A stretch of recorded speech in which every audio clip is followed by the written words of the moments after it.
Living in harmony is possible if you know your emotions and how to handle them. I am Dr. Carmen Roman, and I will share with you the current psychology by myself or by interviewing experts who will inspire you. Learn how to live a life of fullness and how to recover your emotional harmony. Welcome to Emotions in Harmony. Hola, mis queridos amigos en Harmony. We are here today with a very luxury guest. So we have Kwame Christian. You probably hear a lot about him before. Kwame is an attorney and mediator. He's the director of the American Negotiation Institute. Of course, he conducts negotiation and conflict management workshops around the country. What I like about Kwame is that he has a bachelor's degree in psychology, he has a master in public policy, and then he has a law degree. So he has a podcast, and his podcast has been listened to like a million times. I think we passed a million times, yeah, Kwame, right now. Yep. And he's here with us to share his knowledge. I asked him specifically to teach us how to mediate, especially when life depends on it, like when our job, our salary, sometimes our life if we are immigrants in this country. Yeah, and he's professor in the Ohio State University in the School of Law. And of course, he's the author of the best-selling book, Nobody Will Play With Me, How to Use Compassionate Curiosity to Find Confidence in Conflict. And please go and visit his TED Talk. The TED Talk is Finding Confidence in Conflict. Was the most popular TED Talk on the topic of conflict in 2017. So his podcast is called Negotiate Anything. Please go and listen because I have been having fun the last 2 weeks listening to his episodes. Welcome, Kwame. How are you? Hey, thank you for having me, Carmen. I appreciate it. I'm doing very well. Thank you. So tell me everything, please, everything you can in the next 26 minutes. Well, that is going to be difficult to do, but I'll try my best. I know. Tell me how we overcome fear when we start a negotiation. Yeah, I think the first part when it comes to overcoming fear is recognizing that fear is normal. It is a very normal and very human response to be afraid of these conversations, because when you think about it, there is a lot on the line, whether it's at work, negotiating for salary, negotiating for better conditions, or at home, negotiating with your spouse, your children, your family. These conversations are very, very important. So it is natural to be scared at times. And so the first way that we get over the fear is by first recognizing that we have the fear, and then second, acknowledging that it's okay to have the fear, but then trying to dig deeply by ourselves why it is that we're afraid. What is it that's triggering this fear? And then figure out what it is on the other side of the conversation that we're trying to do. Because usually if we're afraid, it's because we know that there's something important at stake in the conversation. And we want to focus on that goal and try to use that goal to motivate us to actually have the conversation. Because the biggest mistake that we make in these conversations is that we don't have them. So the first step is taking the initiative and having that conversation. And the more you do it, the stronger and more confident you'll become. So I will tell you a little secret, Kwame. It took me like 2 years to invite you to this podcast because of my fear of, I know you will say yes, I knew, because I met you in person 2 years ago, yeah? But still, so moving us with the fear is what you say. And yeah, here is the confession. It took me 2 years to overcome this fear. I love that. At least have the conversation. This is what you say.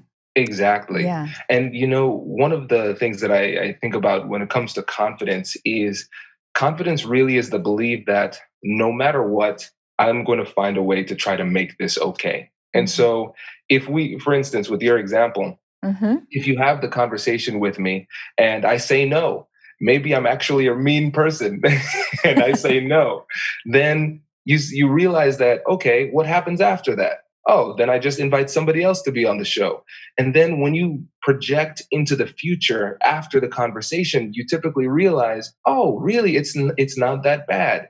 And the thing is, when we get scared, we focus on the present moment too much. But I try Mhm. to take a longer term perspective.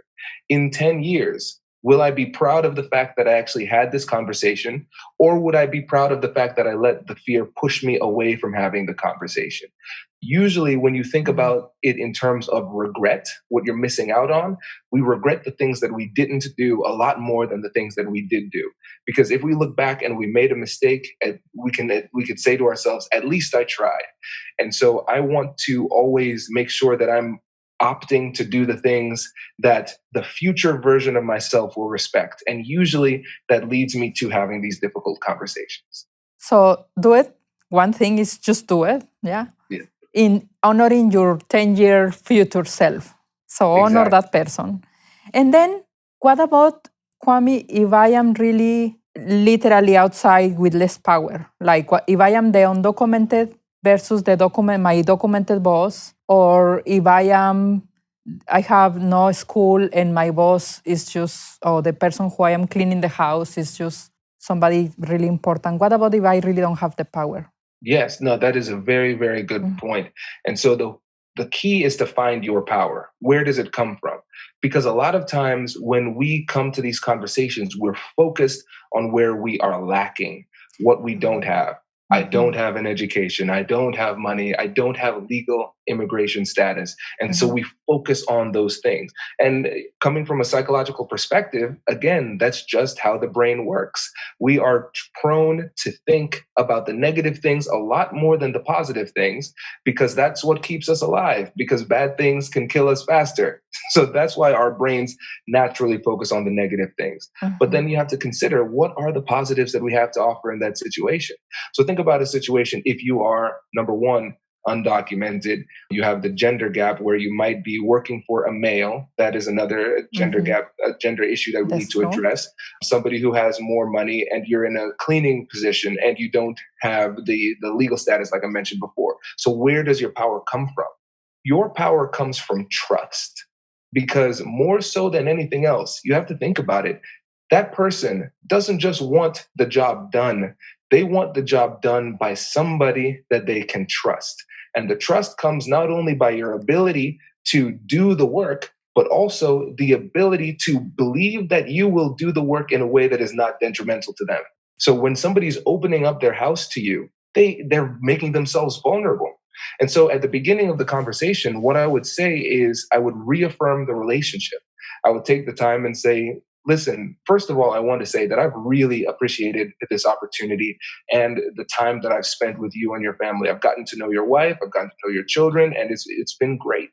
And I wanted to let you know that since I consider you part of my family, I wanted to let you know that there's been something that's been bothering me, and I want to know if it is okay if I have that conversation with you. And so here's the thing that happens. Nobody is going to say no to that Yes. situation, right? The way that you frame it, you reaffirm the relationship and then you say, "May I please have this conversation?" Mhm. They're going to say, "Of course." And so now you're operating with their permission, because now in their mind, they're saying, "I have now invited this conversation. It was not sprung upon me." And then you say, "This is the situation that I'm experiencing, and it is having this impact on me." That's it. That's it. That's That's how it. the Yeah. conversation starts. I am so glad that you expand in this idea that I have, because sometimes I teach them to repeat after me, like, I will take care of the keys of your house. I will take care of your house. Like it was mine. Yeah. And Hmm. it's true. It's like I am telling them they are paying you for being confident, for, in Spanish, la confianza, the trust, Yeah. you say, the trust that they can put on you. And very often, more often that I would like to admit, more of my clients, they don't even start the conversation because they truly believe they cannot even hold the conversation. And we are talking here also about language barriers. We are Hmm. talking about somebody who doesn't speak the English or somehow, but when you see into their eyes, they have so much sometimes honesty and purity into their presence that they can bring that too. Absolutely. Mm-hmm. Absolutely. And so for me, as somebody who I speak Spanish at Mm-hmm. a level very, very low, but I can speak a little bit, especially when it's a difficult conversation, I prefer to write. Sometimes it's Uh-huh. easier for me to write it out. Uh-huh. And if it's one of those difficult conversations and you want to make sure that you're saying the things the right way, then maybe writing it out is a better way to at least start the conversation, because it's Mm-hmm. not just the language barrier. It's also the fact that it's a heavy conversation. You have that element of fear. Mm-hmm. So psychologically, emotionally, you're not going to be performing at your best. Yeah. And so I remember for me, when I do public speaking, if I speak all over the country, right? Mm-hmm. That's what I do for my living when it comes to these negotiation and conflict resolution workshops. Uh-huh. However, if you put me in front of an audience Uh-huh. of 10 people and you ask me to speak in Spanish, I will be visibly shaking Uh-huh. because I'm not as confident in that language. And so sometimes if it's a difficult conversation and that is an additional barrier that you face, writing it out beforehand might be a better way to communicate And just to let them know, you are going to try for us. You it. I are will going to try try. the Spanish for us because it's like, yeah, I think you being so kind in trying is also telling them, see, we can do it. We can do it. We can stretch ourselves. Yeah. Absolutely. Mm-hmm. And the thing is, when it comes to our comfort zones, our comfort zone is, let's say it's like this circle, Yeah. right? Mm-hmm. But it doesn't expand until it's stretched. It's Yes. an uncomfortable process. Yeah. And here's the problem: a lot of people feel that discomfort and they take it as a signal that I'm doing something wrong, when Mm-hmm. in fact, that discomfort is a signal that they're moving in the right direction. Mm-hmm. So, pain, when it comes to pain in the body, for instance, the reason that we feel pain, the reason why that's an important bodily process is that if I'm touching a hot stove, I want to feel that pain and I want to pull back in case my body is receiving damage. I want to protect my body from damage. Mm-hmm. However, if I'm in the gym and I'm working out, I will feel pain, and often we will use that pain as a signal to stop, when in fact, it's not pain that is damage, it's Mm-hmm. pain that is a signal of growth. And Yeah. so when we feel that pain, we don't need to automatically retract. We need to analyze it and see whether this is pain associated with damage or pain associated with growth. And if it's growth, the only way we can push forward and move forward and advance and get to that next level is if we continue to feel that level of discomfort. Yeah. And anxiety is painful too. And they Mm-hmm. stop breathing and they get their chest like squished. Yeah. Yeah. Yeah. So Yeah. that's something to live with that too.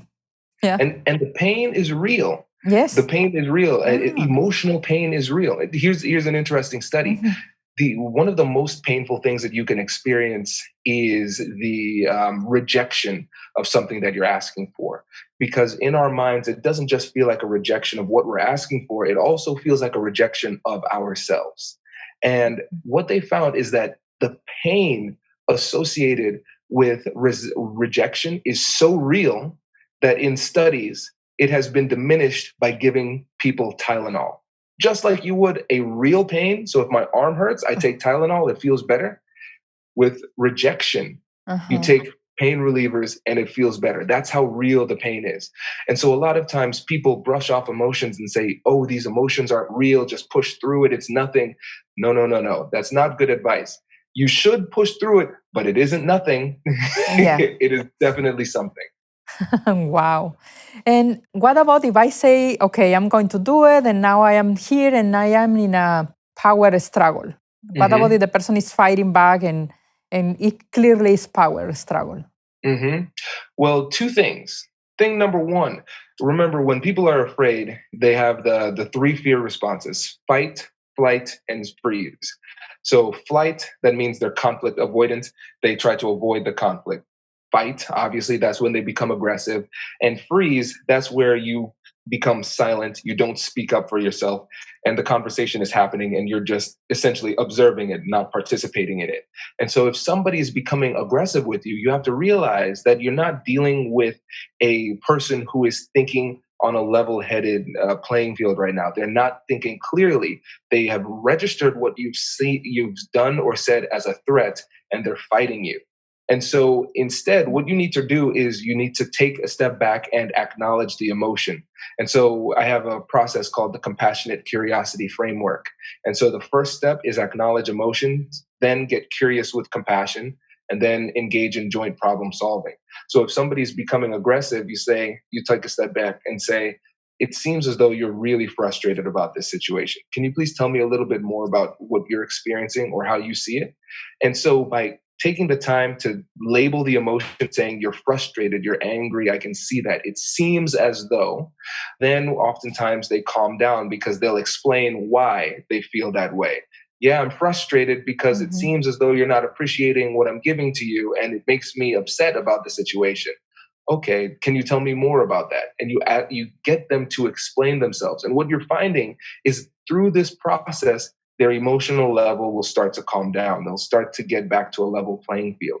And so that's not the natural response to the conversation. If somebody fights you, you typically want to either fight back or run away. But instead, we have to sit with that emotion as well, their emotions, and give them an opportunity to decompress.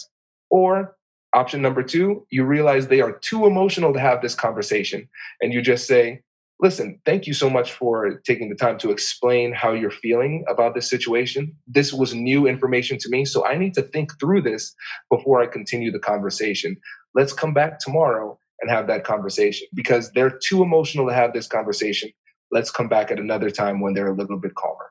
You know, now that you are talking, I am realizing that also there is another layer of complexity. Like some of these families of these men who do gardening or waitress in a restaurant or something, they need to learn also the level of the words. They are more physical, like let's go and let's do it and I will show you how I will clean your house and then you tell me how much you want to pay. But this, what you are saying is let's get sophisticated in the words, in the conversation. Absolutely. And here is something that is something important to consider. Women and minorities, typically, when it comes to business decisions, they usually underprice themselves.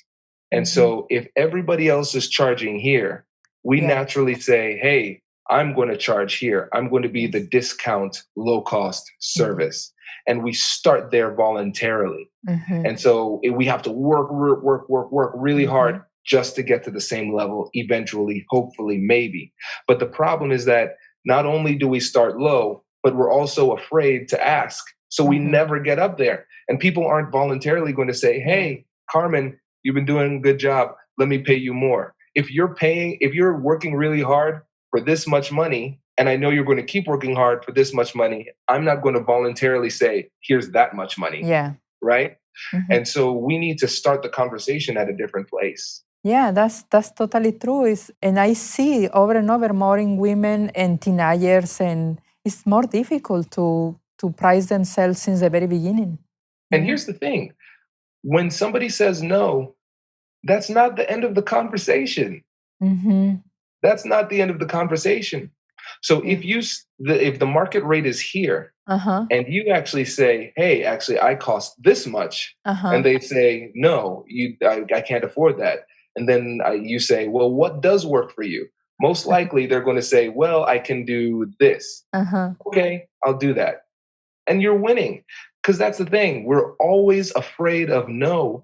But when I'm working with my clients and in my personal negotiations, I need to hear them say no. Because if all I get is a yes, then I don't know how high I could have gone. I could have gotten more. And so if you can do more for your family, put more food on the table and get more opportunities for them, not by working harder, but by simply asking for more money, why wouldn't you do that? I have a quick example for you. I was working in therapy with one mechanic, and we were talking about him having free time for his children, So he say, I do $20 an hour. And I say, well, in your market, we research the market, and your market is $36, your skills.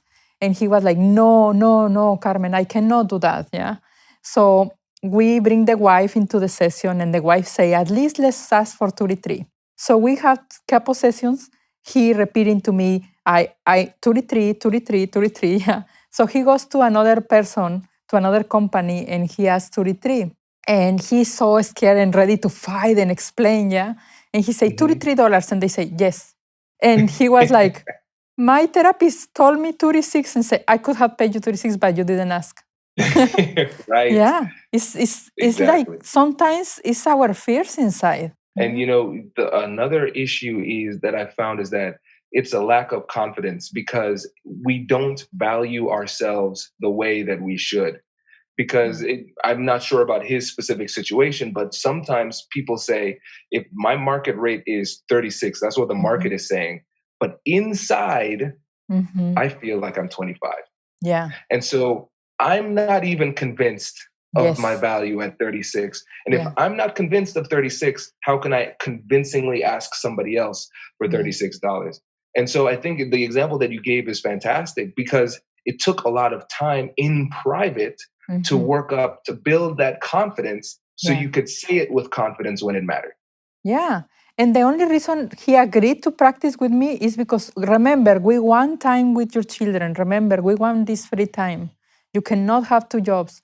That was the only way he agreed to negotiate, to practice with me for several sessions. Right. Yeah. And that's the thing. Who does he value more? He probably values his family more than himself. And so it Yes. was a brilliant technique that you used because if you focus on not yourself, but the people you're fighting for, oftentimes that is the trick that you need to advocate for yourself at a higher level because you care about your family, you care about your spouse, your children. And if you say to yourself, I'm getting this money for them, it makes it more likely for you to approach the conversation with the confidence you need to get what you deserve out of the situation. So I have been really learning a lot from you the last couple of weeks that I am listening to the podcast and your interviews and some videos. So you know what? Actually, if I could have learned before, I will ask you before the 2 years. So what I am learning from you is being compassionate doesn't mean not being brave. Yeah. Being compassionate, being brave is together. It can be done together. Exactly. Exactly. And that's the thing. It's about taking the steps to do what it is that you need to do, while at the same time being empathetic and understanding the perspectives of the other side. And if you're able to advocate to yourself for yourself while still keeping a keen eye on the needs and wants of the other side, that's the perfect position to be in when you're having these conversations. Because if you're able to do that, it's not a battle like this. You can see things from your perspective, you can see things from their perspective, and that allows you to be creative and word things in a way that would work for them. So, not to put any pressure, Kwame, but imagine, please, that you have in front of you an audience of these house cleaners, gardeners, salon, the beauty people, and you are going to tell them in the last 1 minute or 2 minutes or something, the time that we have, you are going to tell them something that is important. We have exactly 2 minutes. Okay. In Spanish or in English? In English, please. And then, in English, of course, you will be in Spanish with us. Yeah. So, okay, perfect. All right. Perfect. Yeah, 2 minutes. I was getting nervous. So the first thing is you can do this. That's the number one thing that people need to realize that they can do this. With a lot of these pieces of advice people give, I feel like they're giving recipes to people who are afraid to get in the kitchen. If you don't believe in yourself, it doesn't matter the techniques and tips that I give to you because you just won't use it.